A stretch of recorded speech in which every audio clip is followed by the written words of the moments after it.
This is a fairly back from how to play. Today we're going to how to play this game called Wallet, which revolves around this wallet by Cryptozoic, and it came out several years ago. I don't know if it says here, 2017, and it's a game. It's a little party game for does it say the player count on it? 2 to 7 players, ages 8 and up, and what you're trying to do is collect as many victory points as you can during each of the 3 rounds in the game to become the richest and also innocent player at the end of the round. What happens in this game is you are working for a mafia boss. Your mafia boss is having this big birthday party, and they're all having fun, but then the cops show up. There's a bust going on. Your boss takes off, hightails it in a private helicopter. He drops his wallet, and you're going to try to use this wallet to your advantage to try to get out. Now, in this wallet, there could be all sorts of stuff. Different IDs, like secret agents and party girl. There's currencies. There's like US, and I'm not sure what this one is. Maybe Russian. There's police officer IDs. There's jewelry. It also counts as currency. There's pounds, and sorry, that's euros, but there's also pounds. There we go. Different currencies. There's police badges. There's credit cards. All sorts of things that can be in your wallet. You're also going to have these cards here. Each player is going to start off with 2, which are action cards, basically. And I got reference cards as well. I'm just going to put those aside. You also have extra cards that are for different player counts as indicated on the bottom. 6, 7 players, 5, etc., etc. So I'll put those aside. And what's cool is, now the game is a wallet, and everything fits in here pretty nicely. It does come in an actual box when you buy it, but I don't know where the box is. There's actually this little zipper compartment here. And this is where you're going to put all these victory points tokens in there. And each player is going to start off with a 1 victory point. Number 1.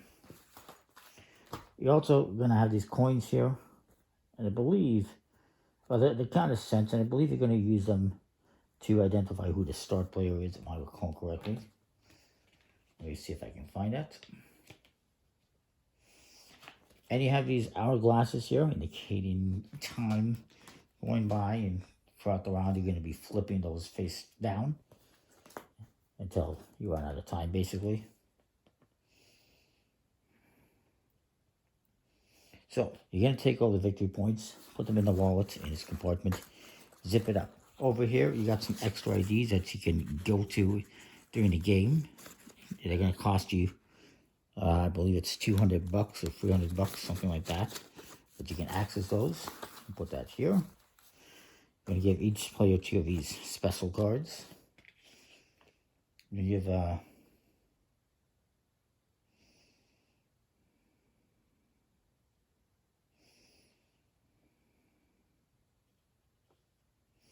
and actually, if you want, you can use the entire deck of cards as long as it's not just 2 players. For just 2 players, you're going to use just the 2-player cards. But taking these out provides a more balanced game. So that's why I've done that. And then you're going to take a number of coins equal to the amount of players, place them face down, as I kind of mentioned. And then, not sure what side is face up or face down. I guess this side is face down. Each player is going to take one. That's a 2. I have a 10. And this guy has like a 7 or a 1, 7. So highest one, that's me, gets to start. Then you just put these aside. So that's how you determine the start player by those coins.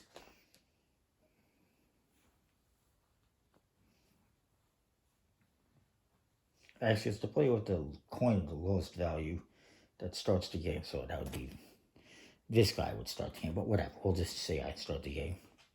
Whoever has the lowest coin, though, starts, and then you go clockwise. and the coins just stay here on the table. So you're trying to get as many victory points as possible.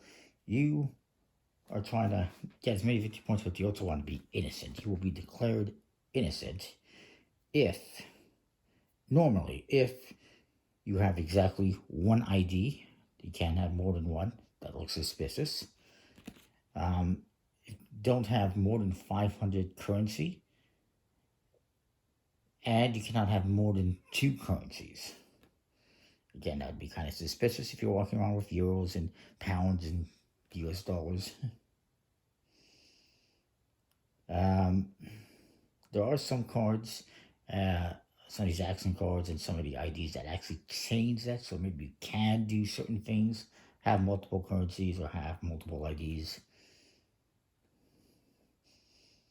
Jewelry is not a currency, but it does count towards your currency unit limit, but doesn't affect the number of currencies.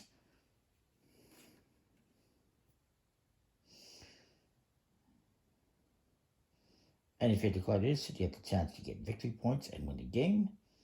And of course, the more wealth you have in victory points, the more likely you're going to win. Now, you'll be declared guilty. If you don't meet those conditions, you'll be declared innocent. And whoever is guilty will lose a victory point token of their choice if they have any. And you put it into the zipper pocket.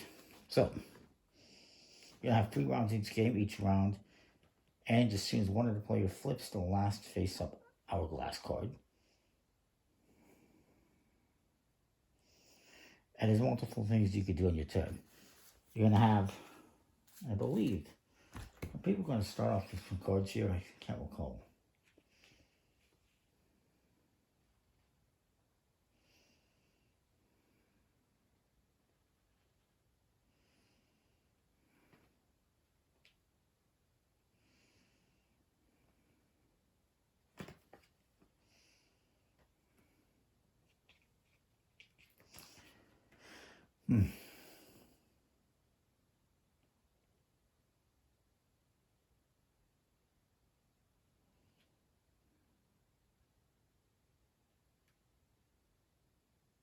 Okay, yeah, so each player's getting a 5. That's what I was trying to find. I'll just do a 5. And then the rest, I believe, go in the wallet. And on your turn, there's a few different things you can do as indicated here. Number 1, you can take 1 card from the wallet and add it to your hand. Currently in my hand I have. You're going to have these ones, the rest of these special cards go aside. You won't use them. So I got some money, I got a bunch of jewelry, and apparently I'm a millionaire. So you can go into the wallet, draw a card, and add it to your hand. Oh, you get another ID. By the way, this one says, I cannot have more than 500 bucks, but I can have, and no more than 2 types of currency on hand, and no more than 1 ID. But this one says, I can carry at least 2 IDs, including this one. So you can see different cards have different things. So you can do that on your turn. You can get a card, basically draw a card. Next thing you're going to do, or can do, is you can take one of the cards from your hand and put it in the wallet. I can also buy one of these extra IDs for 300 bucks, which I don't have 300 bucks. And you can also then flip an hourglass card. And you're going to go around the table doing these actions, either drawing a card, buying an ID, putting a card back. And until, basically, you're trying to make sure you, like if I'm going to say I'm the millionaire, I don't want to have 2 IDs. And I want to make sure I don't go over the limit in currency and all that stuff, basically. Then you got action cards. This one, if I play it at the end of my round, I place this in front of me, and it lets me put any currency note on my ATM, and then it lets me draw cards from the wallet one at a time until I draw another note, which will be included. Basically, this lets me put this money on this card, and now that will not affect the limit of currency I have in my wallet. So lets me get some money out. This one, you discard this and everyone will pass a card to the neighbor on the left. Other action cards have different things. This gives you a second turn. This one, you can discard this card. Everyone will take a currency note or jewelry and place it face up at the table, and you get to pick one, shuffle the rest, and deal one to each other player. Kind of interesting. And there's different action cards. This one just lets you draw 3 cards from the wallet, add one to your hand, give the other 2 face down to 2 players. It's a birthday gift. This one adds extra time. So once the last hourglass card gets flipped, you would flip it back up, and so forth. So you have different little action cards. You're going to go around the table. And it's just a little fun, neat party game. Quality of the cards is fine. It's nothing to write home about. Just smooth plastic or finished. The components are okay.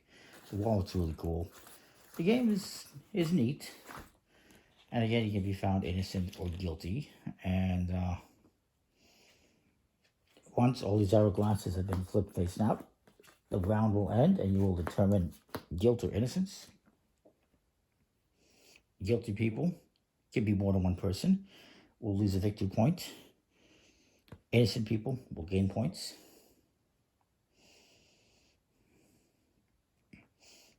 And what you're going to do is, basically, if anyone has a cop ID, which nobody has at the moment, they reveal themselves and they can inspect the player, their ID, and the prop cards. And then everyone else is going to reveal the cards. And like I said, guilty people will lose a point. Innocent people will draw a certain amount of cards from the wallet without looking. So if it's 3 people like this, the wealthiest person, you're going to count up your money, will draw 2 tokens. The next person will draw 1. So there's an amount of tokens you're going to draw based on your wealth at the end of the round if you're innocent. Only if you're innocent. Then you do another round. After 3 rounds, whoever has the most victory points wins the game. There's a tie. Whoever has the most victory point tokens becomes the winner. So yeah, simple little game. There's all sorts of information on the other cards in here. I think it's a cool little game. Obviously, I got it. I kind of like the concept, the idea. Yeah, it's pretty interesting. Comment, like, subscribe. Let me know what you think. Hopefully that makes sense. It's pretty straightforward. You, again, drawing cards or discarding cards back into the wallet.